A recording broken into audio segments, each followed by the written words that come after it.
Hello everyone, welcome once again to the Pop Culture Yearbook. I'm Captain Logan. And I am the real Manos. Manos, we have just hopped into our lovely time machine and we're going back in time to what year? Well, the Wayback Machine is taking us all the way back to 1997. All the way back in the 90s. Well, to me, a hop, skip, and a jump. To some of you, your entire lifetime. Yeah, to me, I never quite got out of the 90s, and I'm not apologizing for that. I still really don't feel like the 90s completely left. Well, I don't think they did, considering we're already remaking a ton of stuff from the 90s, and especially in comics, we have not quite gotten out of the 90s.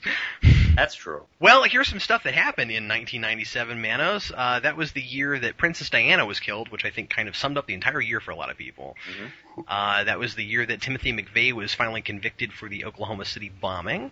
It was the year that Tiger Woods became the youngest winner in the Masters Golf Tournament at the age of 21. And in pop culture, that was the year that Harry Potter was first published, and The Simpsons became the longest-running primetime series in all of history. Big movies that year, of course, Titanic was the biggest. Then we had The Lost World, Jurassic Park, Men in Black, Tomorrow Never Dies, Air Force One, Liar Liar, The Fifth Element, and, of course, Batman and Robin. I was going to say it was a good year up until then. It was. I don't know. Most of those movies that I mentioned are things that I at least enjoyed in some way. Some of the big artists that year were Smashing Pumpkins, Foo Fighters, Lenny Kravitz, Hanson, and The Offspring. And first run TV shows that year, Buffy started, Stargate SG-1 started that year, King of the Hill, that was the first year for South Park, The Crocodile Hunter, and Teletubbies. Wow. Keep forgetting how old South Park is. Yeah, me too. I mean, like, I was seeing some commercial the other day. It was like season 15. I was like, wow, it's been on forever. Some of those guys are doing a Broadway play now. Yeah, the Book of Mormon. I wonder what that's like. I imagine like one of their episodes, except without the kids. Yeah, and less animated. Yeah, better animated, if you want to think of it that way. Right, better animated. Wow, this animation is so lifelike. Yeah, the character's legs move and everything. Well, Manos, what are you going to be talking about from 1997? Well, I am talking about an animated series that was critically acclaimed and did very well. It only did, I believe it's 5 seasons. Let's see, I think it's 4 or 5. Ooh, I don't yet have a guess. And, yes, 5 seasons. It was Daria. Oh, I'm surprised you pulled that out. That's cool. I liked Daria quite a bit, actually. I was a fan of the Beavis and Butthead series, and one of the things I liked so much about that show was it was the best critic of MTV at the time. Yeah. If you think about it, because all these two kids did was watch MTV all day, and they were stupid, and nobody liked them.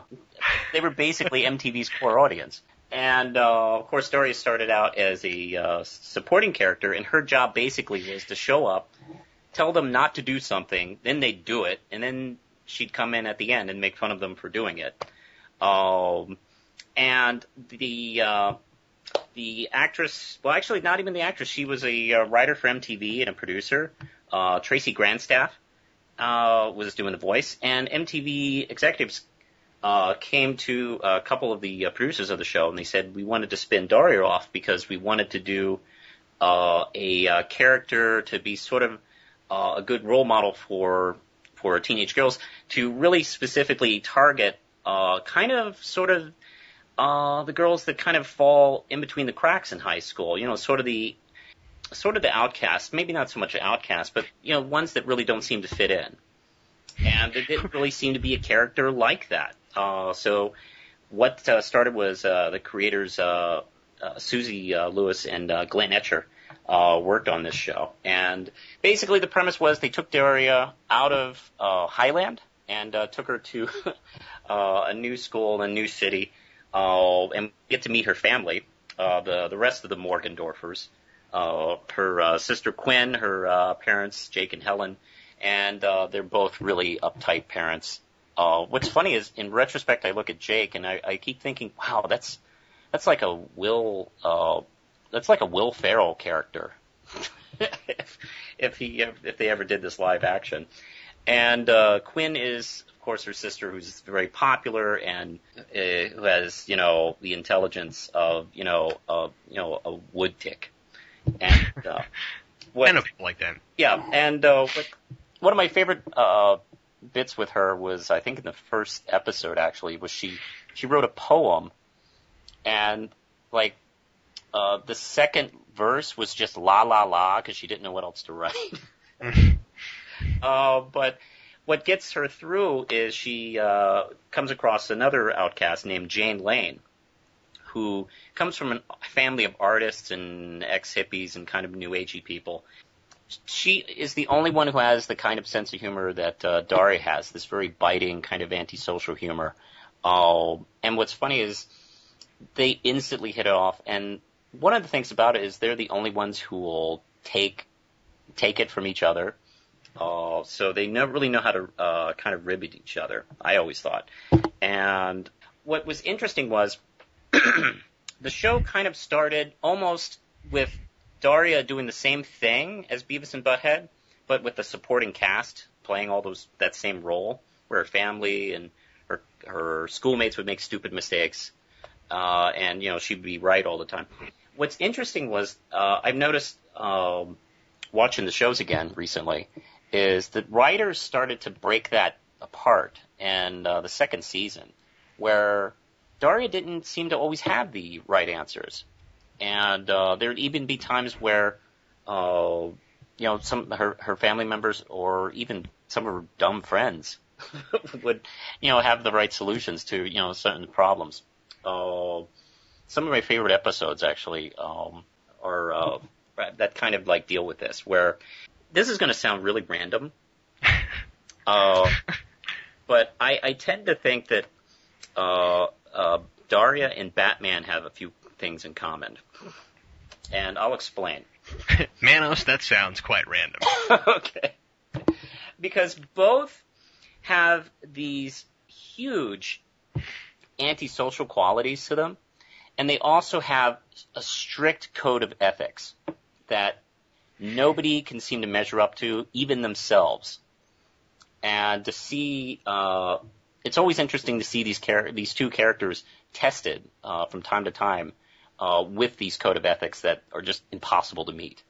And that happens to Daria quite often. I mean, there's an episode where she's asked if her mom asks if she wants to get contacts, and she starts thinking, well, does that make me shallow? Because I care if how I look without the glasses and such like that. And there's a lot of good humor that comes out of that. And one of my favorite episodes, getting off the subject slightly, is Jane's family is hilarious because her parents are completely neglectful. They love them, but they just have no clue whatever they're doing. And there's a hilarious episode where Jane and her brother move in for the week because the entire family has come back to stay, and they just can't deal with all these people who are just crazy. And of course, one of the things was Daria had a huge crush on Jane's brother. That was definitely a good use of dealing with the fact that this emotional wall that she kept putting up on people, would kind of crack every time he'd take a look at her.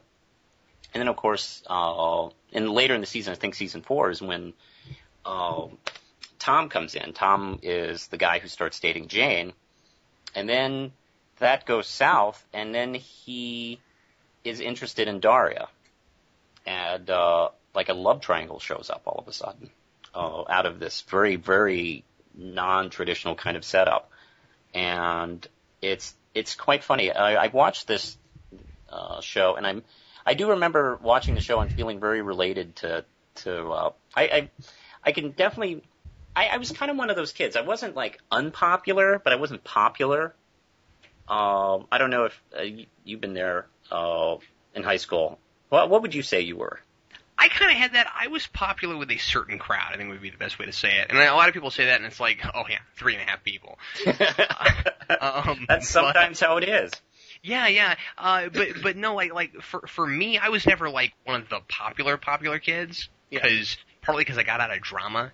Yeah, I was drama too. I was also drama. I didn't like some of those kids, so I mean, like I just couldn't get along with some of them. They were too elitist for me. But I think the senior year I gained a little bit more popularity because this is funny. I started a Star Trek club. Yeah. In high school, and everybody was like, "Whoa, you actually had the guts to do that?" I was like, "Yep." So I did that, and apparently after that, when I left, it spawned a whole bunch of these other crazy clubs because nobody had ever done anything like that before. And then there was like a DDR club, and like it was like an anime club, and it was really funny. So, yeah. Oh boy. Yeah. And yeah, that's we had a float in the homecoming parade. Oh my god, that's funny. Anyway, sorry, go ahead. That's all right.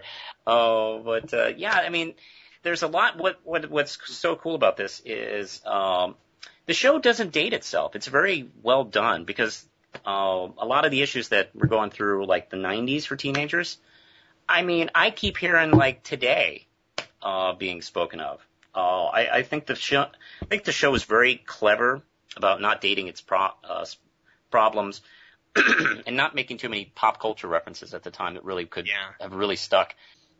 And I don't know. I mean, it's just, I think maybe the writers knew that because the writers were kind of teenagers in the 80s. And then they made this show in the 90s. And now watching in the 2000s, or whatever decade this is called, you know, it all still feels pretty real. I mean, you know, I went to high school like from 87 to 90. And this show felt pretty true to me, which I thought was always really a good testament of the writing. Because after a while, it actually took the guts to kind of occasionally like write semi-serious episodes amongst all the humor. And the show ran 5 seasons, and it had 2 TV movies. One's called Is It Fall Yet? And that took place in between seasons 4 and 5. And then the series ended with the TV movie Is It College Yet? Where we get to see what the gang does when they graduate and what they're going to do. And that's the only problem with the series is MTV wanted them to do the movie and end it, and the producers wanted to do a full season. So they had to kind of squish everything into this movie. Oh, so the last film does feel a little rushed. But other than that, the box set's out after a long time of waiting. Because they had a problem with securing the rights for a lot of the incidental music. Oh yeah, that's a problem a lot right now. Yeah, and so they finally were able to, get a cut together. And Lindsay picked this up last summer, and boy, man, when we first got this, I just watched the heck out of it. And it's really, you go back and watch this, it's a surprisingly well-written series. Well, Manos, today I'm going to talk about something I don't think I've really done on the show yet, because I'm not that big of a gamer. But I'm going to talk about video games a little bit, and I'm going to talk about some of the N64 games I played in 1997. Because here's the thing, Nintendo 64 came out in '96, and it was September. It was a big, mostly a big Christmas release. And I'm sure you remember that was, of course, impossible to get at Christmas. I remember. I worked at a KB Toys at the time, and that was a huge, huge deal when it came out. N64 was as big or bigger than the Wii was, because it looked so good. The graphics and everything. I was 13 and I was just freaking out. I was like, "Oh, look, Mario's in 3D. It's such a big deal." I'm running at things forward, and that makes me feel like I'm really in the game. Like that's, but at the time it was a really big deal. And in '97, a lot of their bigger and more or a lot of their biggest and most critically acclaimed games came out. Although, of course, it first came out and opened with Mario 64, which was its biggest sell, of course, and probably the best game on the system. But anyway, so other games, but games in '97 that were really big that I wanted to talk about were there was Star Fox 64, and a lot of these were like sequels to things that were on the Super Nintendo. And so you had Star Fox on the Super Nintendo, which is a really fun spaceship battle type game, and it was really reminiscent of some arcade games that had been around a couple years prior to its release. And Star Fox 64 it was the same thing, but again, bigger graphics and stuff. And then and that was one I played a lot, but it had a really good one-player mode, but then its multiplayer wasn't that great, because 64 made a really big deal out of, we've got 4 ports on the front and you can play 4 players split screen. The problem was a lot of us didn't have TVs that looked very good 4-player split screen, because the boxes would be kind of small. And I mean, like, this was before everybody had big plasma TVs, and back then, if you had a big screen, it was hard to look at if you were sitting too far to the right or too far to the left. And so, our TV wasn't all that large, so 4-player split screen wasn't the most fun thing ever. But then there was GoldenEye 64, which to this day is called by some people, the best first-person shooter, or at least the most important first-person shooter, because it was just a lot of fun. And I was one of those guys who was never big into shooters, but that thing was so much fun multiplayer. And that was one where, it was 4-player split screen, but it was hard to look at on a small TV, but it didn't matter because it was a lot of fun to play. And it was impressive because these things were cartridges, and they were so much more graphically intensive than a lot of games coming out on other systems. And I remember always thinking that games on the 64 looked a lot better than a lot of PlayStation games, and those were on discs. It was easier to put stuff on those. And you had GoldenEye, which had an inordinate amount of levels. It's crazy how many stages they had. And part of the reason it was so much fun was just because there was a lot to do. There were so many stages. And to this day, it's probably one of, if not my favorite multiplayer game. And the new one on the Wii apparently is really good and sticks to it really well, but I haven't played it. And the Mario Kart 64 again did kind of the same thing, where it took a Super Nintendo game. Star Fox. It took a Super Nintendo game and really updated it. And what makes it kind of important, of course, is that it is the model of all the Mario Kart games that we get now, because the Super Nintendo game was kind of ahead of its time, and they took it with 64, and since it's 3D graphics, they were able to do more with it. But like the way they do the question blocks and stuff in that is just how they do it now, and all the most of the sound effects that they did there, they kept. Hey, let me ask you. Yeah. James, the video game nerd, did a video about the Superman 64. Yeah, that was a couple years after this. And let's see. Let me ask you: Have you played that game? Or how familiar with? I remember trying it, and not being able to get anywhere with it. Yeah, that was pretty much the point of his video. It's like I remember I put it in, and I started walking around, and then I played a better game. Yeah, that's one of the things I could tell always about. Actually, it would throw me off video games in general. Would be games where you put it in, and what am I supposed to do? I don't, am I supposed to go over here? Am I supposed to go over there? I don't. It's like, I keep walking around. Nobody's attacking me. Games like that are very frustrating. One of the other things I want to mention that was really interesting about the 64 is that it had very few total games, but so many of them were critically acclaimed that it was a really successful system.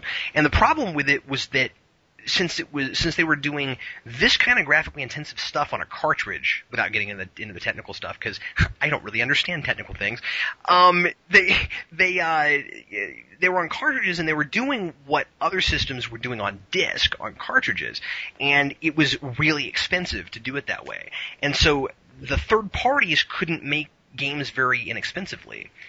And the third-party titles, cost a lot more, and so you'd have games on the PlayStation that were that opened at usually I think like $50, $40 or $50, and then you had some 64 games that went all the way up to $80. Like Ocarina of Time opened at $80. And it's just because they were so expensive to make. And so third parties couldn't really compete, and so they didn't make very many games. So I looked this up. There were only 387 games, which is crazy because I mean, like, it was such a successful system. And I remember when that came out, playing it more than anything. And I had a Saturn at the same time, and I played it quite a bit. I was a Nintendo and a Sega guy, and so I always had both systems. But 64, I always, you know, I played more of. And compare that 387 figure to what PlayStation was doing, and they had 1,100 games for the original PlayStation. Not nearly as many of them were as good as especially per, comparatively, ratio to what 64 had. So I don't know. It was an extremely interesting system, and kind of weird that like it was graphically ahead of its time, but they still wouldn't go to discs yet. And Nintendo kept doing this, where they were always like behind in one way, but trying to be ahead in another way, or sometimes being ahead in another way. Because then the very next system, GameCube, had those little mini discs. So now they're on disc, but then the other systems are allowing you to watch DVDs. And because their discs are so small, you can't do that because they have these little tiny. And then their whole thing is, yeah, but our system is tiny. And isn't tiny good? Aren't we living in an age where tiny technology is better than anything? Yeah, that kind of thing. And then famously, of course, with the Wii, it's not HD and it doesn't play, DVDs and yada yada yada yada. So I don't know. They were always behind in one way, but ahead in some other way. So anyway, that's all I wanted to mention. I just want to talk a little bit about the 64. And again, I was doing it for 97 because 97 was a much bigger year for it than 96, since it wasn't around for more than a couple months at that point. Yeah, I definitely remember when that year came in. I can't remember if Furby came out the same year.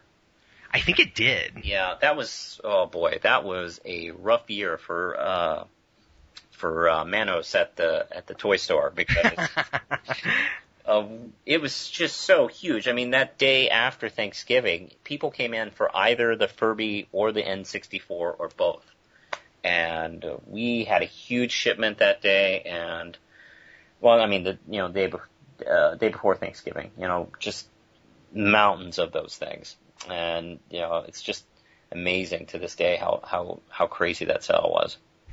Well, Manos, let's go ahead and take our time machine and come back to the present. Okay.